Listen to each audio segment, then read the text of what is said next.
감사원이 이상익 한평군수가 골프장 진출 입구 위치를 합리적 이유 없이 바꾸도록 지시해 자신의 지인이 수해를 보게 한 혐의에 비위를 적발했습니다. 이 군수의 지인이 수해를 입은 땅이 10만 제곱미터 이상으로 드러났습니다. 광주시립 제1요양병원과 정신병원 노조가 오늘 파업에 돌입했습니다. 노조 측의 점거 농성 과정에서 무력 충돌이 빚어졌고 이에 맞서 사측은 직장 폐쇄를 선언하는 등 노사 갈등이 극에 달하고 있습니다. 반도체 특화단지 유치를 위한 광주 전남의 목소리가 커지고 있습니다. 최근 반도체 분야 전문 인력 육성을 위한 공모 사업에 선정되면서 유치 기대감이 커지고 있습니다. 국가 균형 발전의 핵심인 2차 공공기관 이전 사업이 내년 총선을 앞두고 속도 조절에 들어갈 우려가 커지고 있습니다. 당초 다음 달로 예상됐던 공공기관 이전 사업 로드맵 발표 시기도 연기될 걸로 보입니다. 여러분 안녕하십니까? KBC 8시 뉴스입니다. 이상익 한평군수가 골프장 진출 입구를 자신의 지인들이 수해를 볼 수 있는 곳으로 변경하도록 골프장 사업자에게 지시했다는 감사원 감사 결과가 나왔습니다. 그중 한 지인은 이 군수가 진출 입구 변경을 지시할 무렵 변경된 진입도로 인근 땅 4천여 제곱미터를 매입한 것으로 드러났습니다. 정희진 기자의 보도입니다. 이상익 한평군수는 지난 2021년 이미 실시 계획 인가 관련 행정 절차를 마무리한 골프장에 대해 인가를 미루다 3월 초 진출입구 변경을 지시했습니다. 문평 IC 방면이던 진출입로를 동한평 IC 방면으로 바꾸라는 내용입니다. 사업자가 진출입구 변경을 하지 못하겠다고 하면 사업자가 부담해야 할 도로 개설 비용을 한평군이 부담하라는 내용도 함께 지시했습니다. 지역경제 활성화를 이유로 들었습니다. 당초 계획된 진출입로 역시 동한평 IC를 이용해야 했고 기존 진출입로가 읍내와 더 가까워졌지만 이 같은 사실을 숨긴 채 한평군 조정위원회에서 진출입로 변경을 의결하도록 했습니다. 이유는 이 군수의 지인들에 있었습니다. 이 군수가 동생이라고 부르던 A씨를 포함해 지인 4명이 변경된 진입도로 인근에 보유한 토지가 12만 5천 제곱미터에 이르는 것으로 드러났습니다. 특히 A씨는 이 군수의 진출입로 변경 지시 무렵 추가로 땅 4천 제곱미터를 매입한 사실도 확인됐습니다. 감사 결과에 대해 한평군은 이 군수가 최근 해외 출장과 관내 출장을 다녀와 내용을 보고받지 못한 것으로 한다며 입장을 내놓지 않았습니다. 저희 이제 군수님께서 지금 한 열흘간 해외에 다녀오셔가지고 그리고 어제도 세종을 다녀오셨어요. 그래서 아직 보고를 자세하게 못 드려가지고. 감사원은 설계비와 교통 영향평가 등 용역비 25억 원, 진입도로 개설 비용 29억 원만큼 한평 재정에 손해가 생길 수 있었다며 행정안전부 장관에게 이 군수를 엄중 주의 조치하라고 촉구했습니다. KBC 정의진입니다. 광주시립 제1요양병원과 정신병원이 오늘 파업에 돌입했습니다. 파업 시작과 동시에 무력 충돌이 빚어졌고 의료 공백으로 인해 병동마저 폐쇄됐습니다. 노조의 점거 농성에 맞서 사측은 직장 폐쇄를 선언하는 등 노사 갈등이 극에 달하고 있습니다. 구영슬 기자가 취재했습니다. 잠겨있는 병원 자동문을 향해 달려가더니 몸을 부딪혀 강제로 열어젖힙니다. 노조원이 사측 직원의 휴대폰을 낚아채 바닥에 내동댕이 치고 급기야 몸싸움까지 벌어집니다. 어젯밤 11시 20분쯤 노조원들이 점거 농성을 위해 병원으로 진입하던 중 빚어진 무력 충돌 모습입니다. 이번 사태로 2명이 부상을 입고 기물이 파손됐습니다. 이건 저희의 밥그릇 싸움이 아니라 정말 저희가 환자들을 생각하고 그럼에도 불구하고 저희가 이 환경에서 환자분들을 볼 수 없다고 생각을 해서 내려오는 겁니다. 원래 있었던 기존의 근무 조건과 복지를 유지해달라고 이야기하는 겁니다. 이제 노사 간의 이제 갈등이 계속 지속되다 보니까 저희도 정말 이제 환자분들이 다른 병원에까지 이송 가는 게 좀 되게 이런 무력 충돌까지 있고 하니까 너무 안타깝게 생각하고. 결국 병원 측은 중환자병동 한 곳을 폐쇄하고 업무 협약이 체결된 다른 병원 2곳으로 환자 30명을 이송했습니다. 간호인력 100명 중 30여 명이 파업에 동참해 의료 공백을 메울 수 없었기 때문입니다. 파업이 계속돼서 치료 오늘도 못했거든요. 그래서 치료가 지속되지 못할까 조금 불안하지요. 빨리 협의점을 좀 찾아서 노조의 병원 점거 농성에 맞서 사측은 오늘 저녁 6시를 기해 직장 폐쇄를 선언했습니다. 노조는 임금 삭감과 연봉제로 전환에 반발하고 있지만 사측은 60억 원에 이르는 누적 적자를 이유로 임금 체계 개편을 고수하고 있습니다.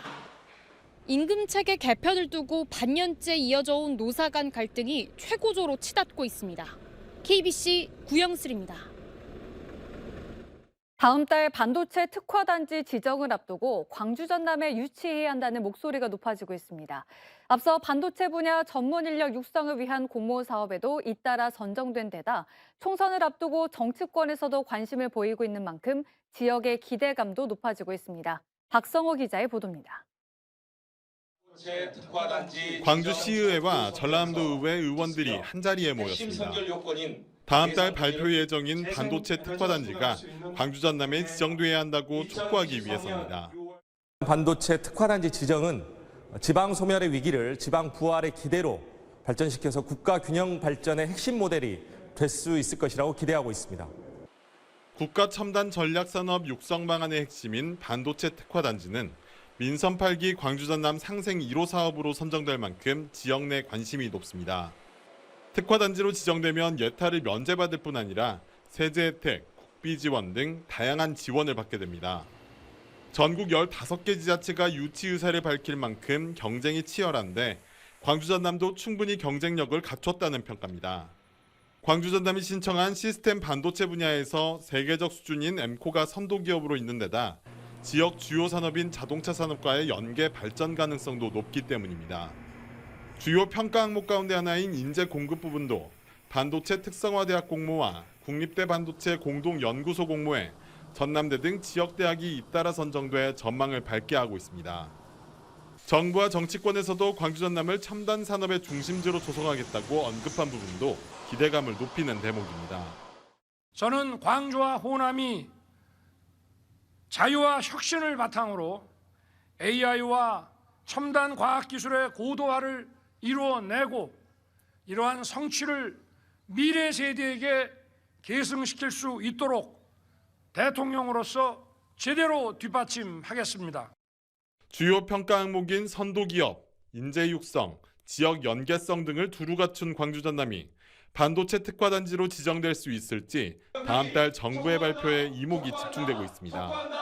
KBC 박성호입니다. 전남의 무역 적자가 더 심화되고 있는 것으로 나타났습니다. 광주본부 세관이 발표한 5월 광주 전남 지역 수출입 동향 자료를 보면 지난달 전남의 주력 수출 품목인 석유 제품과 철강 제품, 그리고 기계류 등의 수출이 모두 1년 전보다 감소하면서 5억 1,700만 달러의 무역 적자를 기록했습니다. 광주도 수출이 1년 전보다 4% 감소해 무역 흑자가 8억 6,200만 달러를 기록하며 흑자폭이 줄었습니다. 광주시가 세수 감소 현실화에 따라 하반기 강력한 세출 구조 조정에 나서기로 했습니다. 광주광역시는 2023 제2차 재정전략회의를 열고 광주의 재정 자립도는 38.7%로 중앙정부의 의존도가 높아 국가 세수 감소 충격이 타 광역시에 비해 훨씬 클 것으로 예상했습니다. 이에 따라 기존 사업의 추진 사항을 재검토하고 유사 사업을 조정하는 등 강력한 세출 구조 조정을 돌입하겠다고 밝혔습니다. 국가 균형 발전의 핵심 사업이라고 할 수 있는 2차 공공기관 이전 사업이 내년 총선을 앞두고 또 속도 조절에 들어간 것 아니냐는 관측이 나오고 있습니다. 당초 7월로 예상됐던 공공기관 이전 사업 로드맵 발표 시기도 연기될 걸로 보입니다. 이계혁 기자가 보도합니다. 정부는 지난해 12월 국정과제 점검 회의를 통해 공공기관 2차 지방 이전을 공식화했습니다. 이전 대상 공공기관이 500개.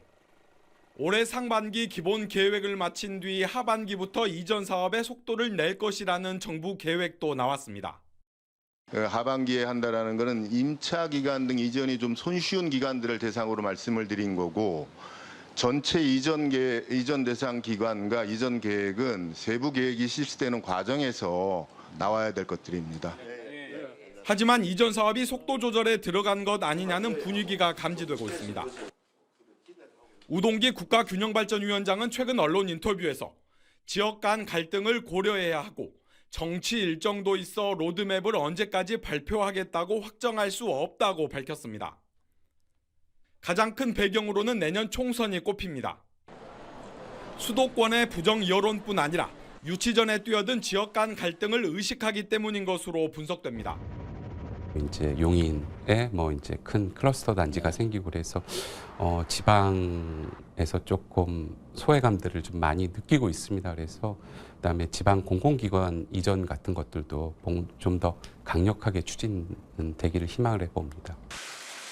지난 정부에서도 공공기관 이전 사업은 총선에서 민주당이 수도권을 싹쓸이한 뒤 수면 아래로 가라앉았고 이후 서울시장 보궐선거를 앞두고 또다시 흐지부지되면서 결국 무산됐습니다. 윤석열 정부 국정과제인 지방시대의 핵심 역할을 부여받고 다음 달 출범하는 지방시대위원회가 공공기관 이전 사업을 주도적으로 이끌어야 한다는 목소리가 커지고 있습니다. KBC 이계혁입니다. 도당 예산 운영 방식을 놓고 민주당 신종훈 전남도당 위원장을 공개 비판했던 김유승 민주당 전남도당 사무처장이 대기 발령됐습니다. 민주당 중앙당은 김 처장을 중앙당 대기 발령 조치하고 김 처장 후임으로 박정식 민주연구원 수석연구위원을 발령했습니다.